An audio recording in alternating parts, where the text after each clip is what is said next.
Okay, cool. So tonight here, my name is Phil Miesle. I'm a solution architect at DataStax and also recently a developer advocate. I'm sure much like a lot of you, I've just started getting into this space kind of since the beginning of the year about vectors and AI and all that sort of stuff. So much fun that I've started a master's in AI, in fact. My career, nearly 30 years spent with large-scale enterprise applications and databases, but relational databases is my background. But I've been in DataStax the last couple of years working in Cassandra.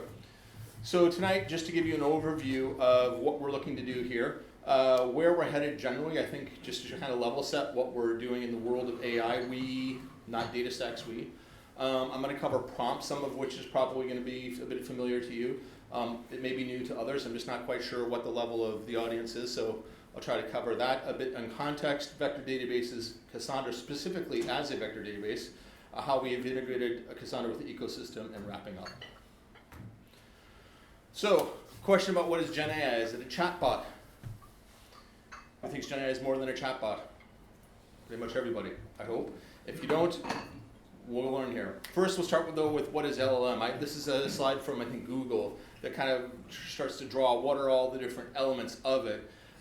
In generative AI, and well, the ChatGPT and Llama 2 and all that sort of stuff are a part of the family of a subset of AI called LLMs, which are built on transformers. But there's lots of other stuff going on in the world of AI, but specifically natural language processing and LLMs intersecting to generative AI.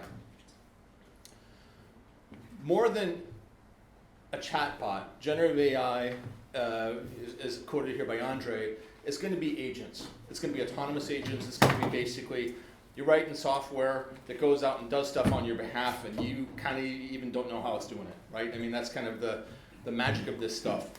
So instead of, we'll have users, of course the users and or businesses are going to be the beneficiaries of these agents, but these agents are going to start to do a lot of work on their own, querying and looking up this information, combining that information, doing inference and things like that. There'll be lots and lots and lots of different agents handling lots and lots of different tasks. Some of them very specific to a business, some of them more general purpose bots or agents. So what we're going to end up with is a large scale collection of agent networks that either you're managing directly in your enterprises and businesses, or that you're leveraging as services from people like OpenAI or Microsoft or Google, right? Or lots of other companies are building services that are ultimately going to expose APIs that agents could use, or give you agent code directly that you can use. All of those are going to be loosely connected, not necessarily tightly integrated, tightly tested. They're going to require shared context. This agent's going to hand off something to that agent. What is that handoff? It's that shared context. So take a little step back and kind of into our journey about prompts, because it ends up being a little bit helpful about understanding the context and the kinds of information we're going to be talking about. So I'm sure when we first all got started here with different systems out there, we started with a prompt and we said, okay, just do this. And what we've quickly discovered is that we kind of need to add to the LLM a little bit more context. This is who I am, and this is what I want to do, and this is what I want to achieve, and now here's the task. And then you get a better result instead of just do this task for me. We've also learned that by telling the LLM, this is what your role is, this is what my role is, here's who my target audience is. Again, we get a better result. So we've learned over time here, and there's additionally constraints. Put this in Markdown, for example. Give it to me in JSON format. Or if you don't know, tell me you don't know, don't make stuff up, right? None of this is foolproof, but we've learned to continue to put more and more stuff into the prompt, because what happens is not you send something to the LLM and then you get back the answer and you go back to the LLM and it's remembered everything. No, you have to tell it everything that you want to tell it each time, because these models are huge and they're not holding on to session. Maybe in some years' time, they'll maintain some idea of session, but at the moment, it all goes with your prompt. So we've also learned a few different techniques about how do you give good context to the LLM. So a few shot learning. For example, here's an example, here's an example, here's an example, here's my question. It will then follow that example, right? Now, this can be abstracted by a number of frameworks such as LangChain and others, but this is an idea of few-shot learning. It's one of the techniques to improve the quality of output of your LLM. Chain of thought is along the lines of actually weirdly demonstrating that these LLMs have reason, which is a little bit disconcerting, I think, right? That these computer programs can actually think and reason and come up with an answer. But in the example here, if you just say, here's my example, my one shot, right? Here's a question, here's an answer, it can get it wrong. But if you give it an example where you're doing a chain of thought, it can respond with a chain of thought and come to the right answer. I think this was put onto, I can't remember which model this is on. It was on an early 2022 model that this was posted on, so it was 3 or something like that. Self-consistency is something that not a lot of people are doing, but if you have to get a good answer, this is almost a statistical approach. You ask the LLM 5, 10, 20 times the same question or the same question phrased slightly with slightly different temperatures, so you get slightly different answers. Or maybe you get a collection of answers and you find out, oh, these are the answers. There's an agreement, like 5 of these 10 questions have all come up with the same answer and the other 5 have come up with different answers. So I have confidence that the majority decision or some combination of the majority, which you can again give to the LLM to summarize and say, look, what's the conclusion about all of these different prompts? It's a bit expensive, for sure. You're firing off a bunch of different queries, right? And you can do it in parallel, but it's still going to cost you in terms of compute, if not money. There's also this idea of least to most prompting. First do this, then do this, then do this. And they can take complex problems, and again, you can give them examples and break that down. It can kind of work it through to say, oh, here's this question here. First I need to do that, then I need to do that, then I need to do that, and it comes to the right answer. A little bit more complicated than the chain of thought example, right? It's a different kind of reasoning path, but some problems would suit themselves to that kind of result.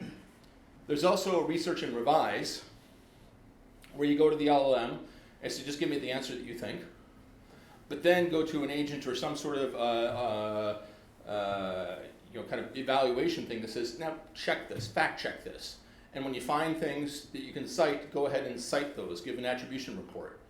So the example here is, you've probably come across this example about the marathon in Kenya. And so here it's the same person, but hey, we've fact checked it. We've determined, oh, actually, he beat his own world record in 2022. Here's the new time, confirmed that they're in Kenya, been able to give citations. So again, using agents to kind of do this research and revise.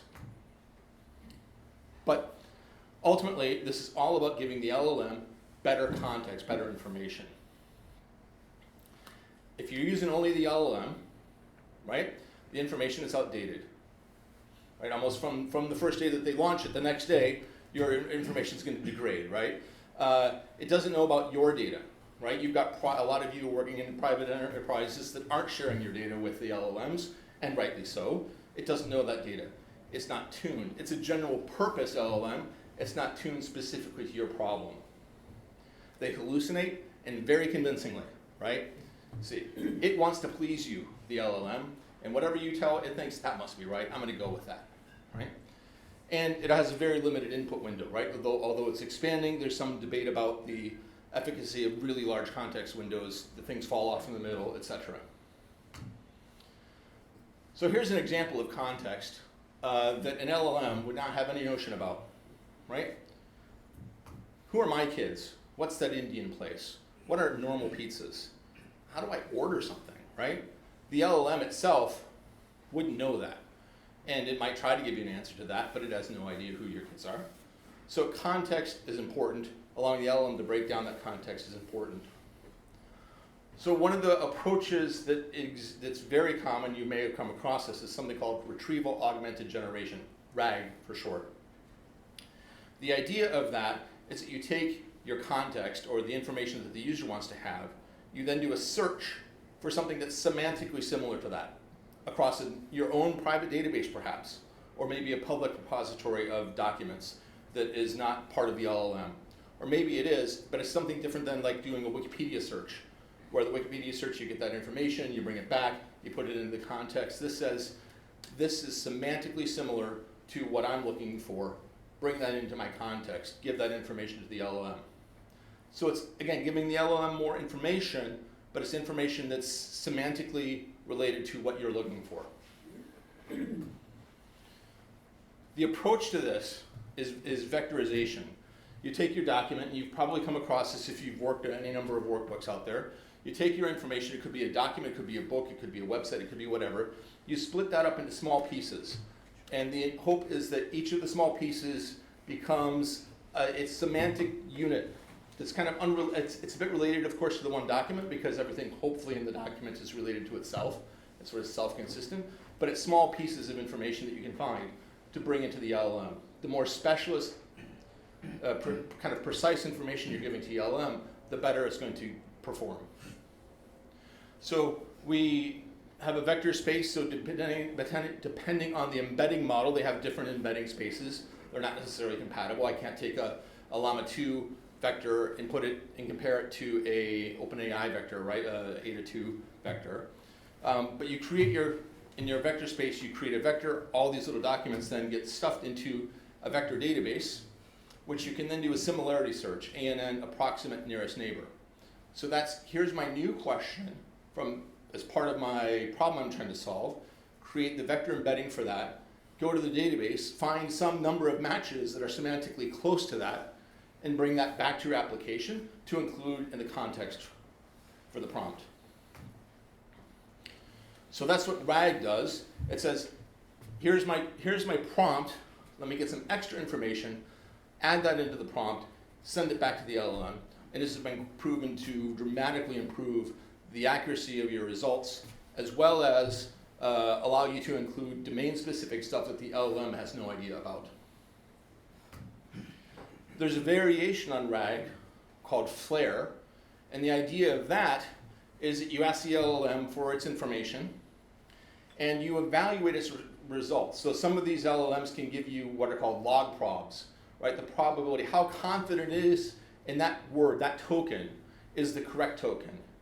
And in this example here, it's who the director, when did the director of the film Hypocrite die? I said, well, the director of the film Hypocrite is quite confident about that.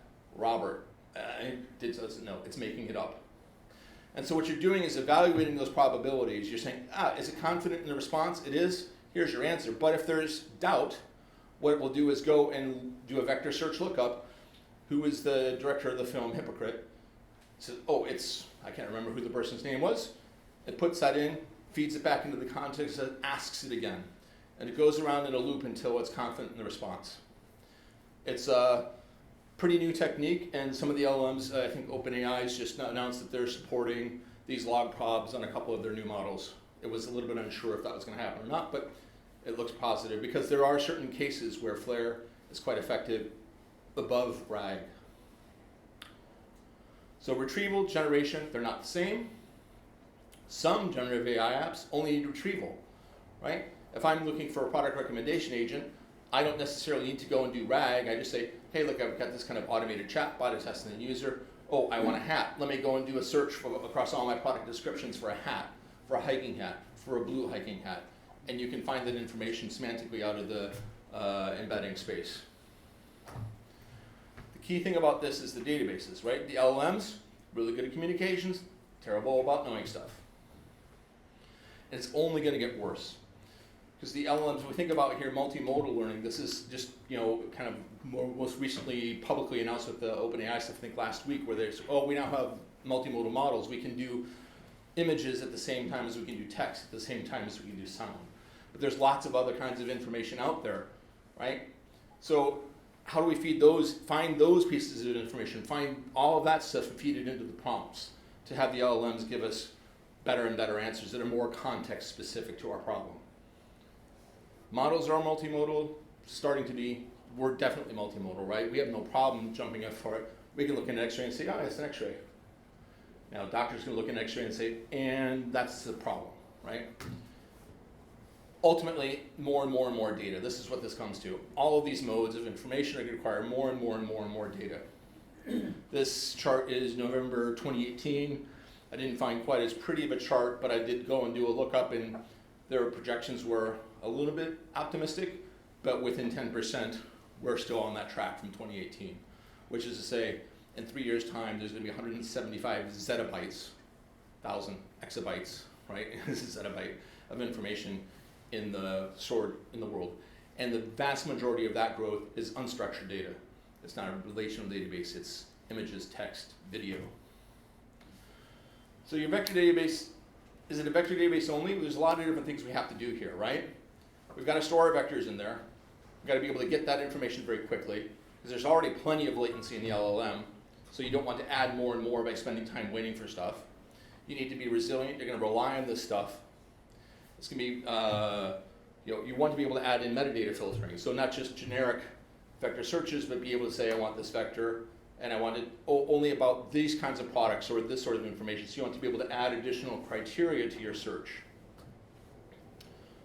Cassandra, we've been at this for 12 years, and plenty of databases. This is a fairly old slide from Apple. They've got even more clusters than this, we believe, right? We have no reason to believe that they haven't.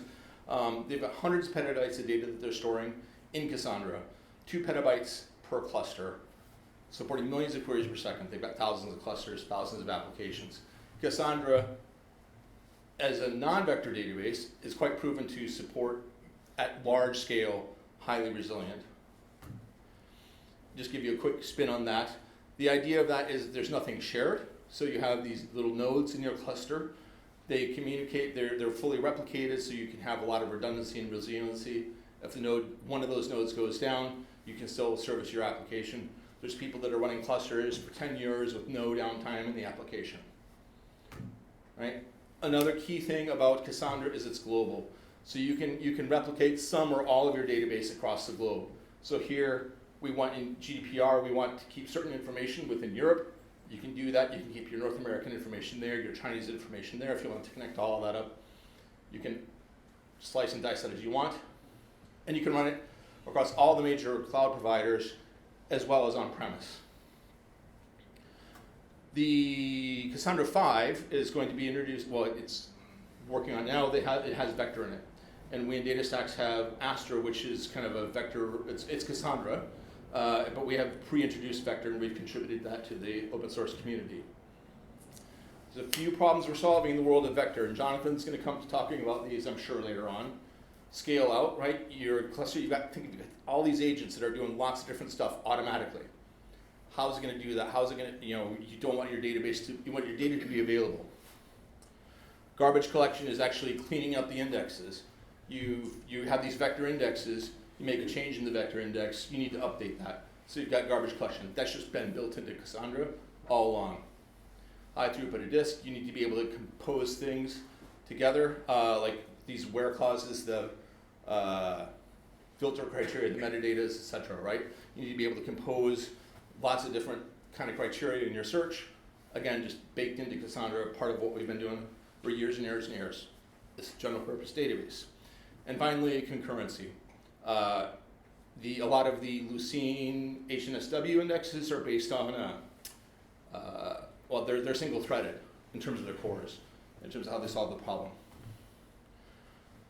To that, we've done a number of tests against Pinecone, just to pick a vector database out there, which is using HNSW, because we were originally using HNSW, and we discovered pretty quickly there are some difficulties and limitations of it.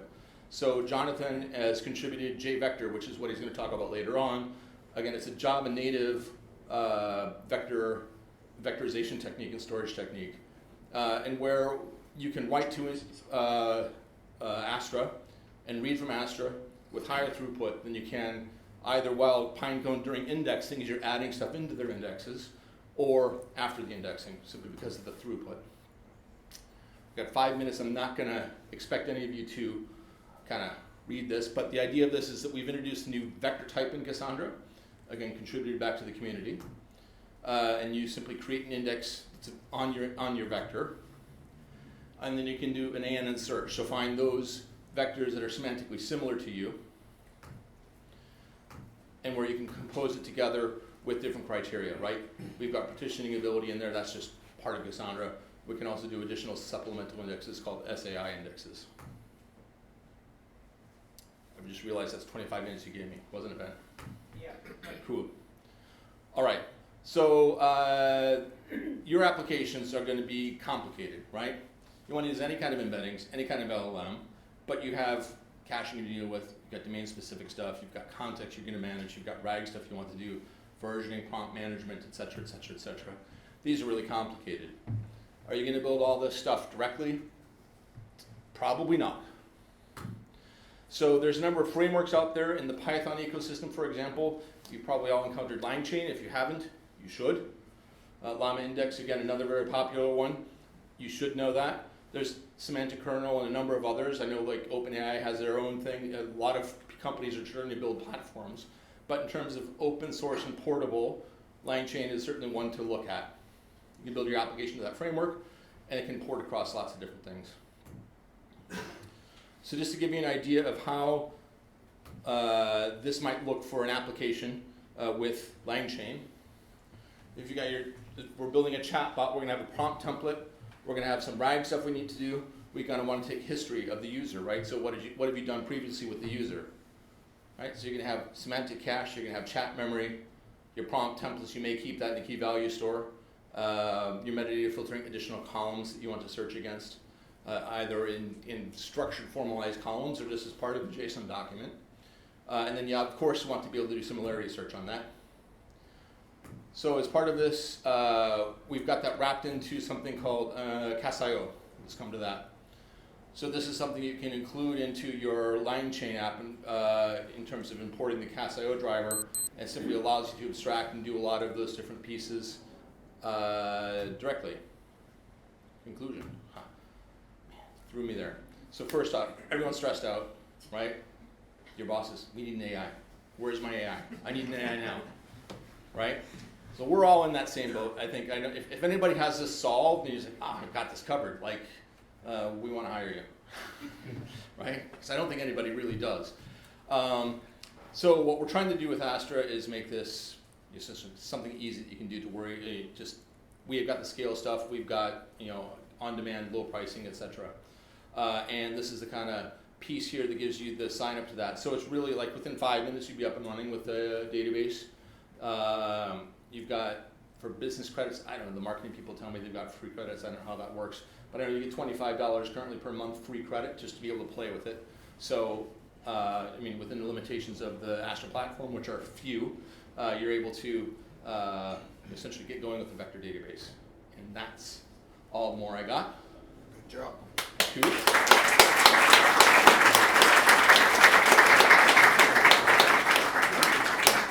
I have 2 and a bit minutes, I guess, for questions, if people have questions. Or we can move on to the next talk. Yes. Yes? The question is, you are talking about vector. What about if it is a raster? I mean, there is possibility of conversion from raster to vector and then implement all this. So your question is about raster data as opposed to vector data? I mean, even the conversion from raster to vector. Yeah.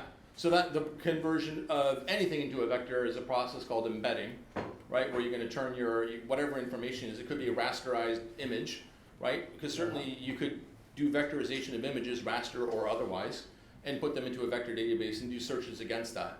So we've done a number of different examples with just images, just to kind of play around and say, hey, look, can I do a defect analysis, right? Which Defect kind detection. of images you are thinking?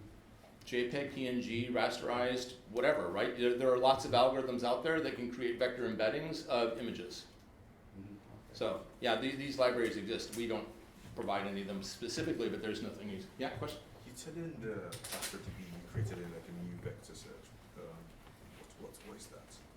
Probably when you're showing the functionality. Okay, so Jonathan will come to that in a lot more detail. JVector, it's called. Okay, but a common indexing technique is HNSW because it works fairly well. It's graph-based and it works fairly well. It's multi-layered. One of the limitations we found with using HNSW was it requires everything to be in memory, right? So your index can only get so big. There is a reason that Pinecone, for example, only gets so big before you have to create kind of start fragmenting your data set. Right? With an Astra, there's no need to do that. It's just one single database. Because the way that we've broken down with Jonathan, I say we, Jonathan, right? This guy's smart. has broken it down into a few different techniques using disk ANN, and anyhow, he'll come to the detail of that. But it's a different indexing technique that allows us to not put everything in memory at the time, because Cassandra is built to fragment the information just natively. So we shard and we split the information out across automatically. So if you want 3 copies of your data and you've got 100 nodes in your cluster, there'll be 3 copies of your data across those 100 nodes. And Cassandra just knows how to go and find that information, right? So Jonathan will come to that in more detail. Yes? Let's say you implement your RAG application and you notice that performance isn't quite what you want. You provide tools to fine-tune the chunking or the embeddings, or like basically feedback from Retrieval to improve it. Yeah, so we actually have announced something called RagStack, which is trying to get to that, where we're working very well tightly with the LangChain ecosystem and LangServe and what's the name of LangSmith, right? To start to analyze where have things gone wrong, so that you can kind of make some adjustments. Because getting that the splitting up of your documents is not a very well solved problem right now. It's pretty brute force. It's either character based or paragraph based, or it seems to be very dynamic, I suppose, at the moment, and it's not super well served. So you do need tools to help you to diagnose.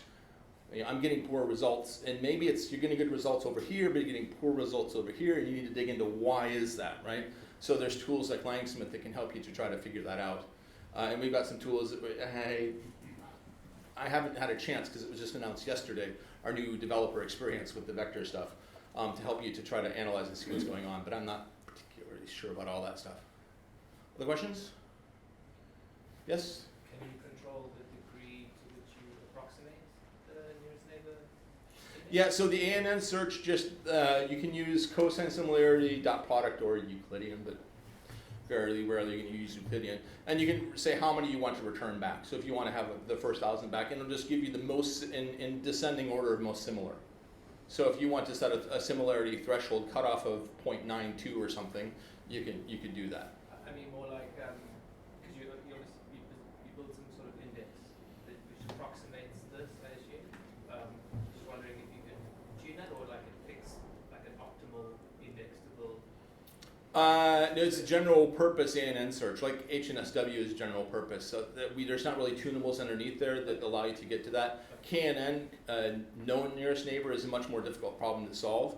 And there's not a lot of super requirements. You don't necessarily always need to have the exact known nearest neighbor. So we have an ANN search.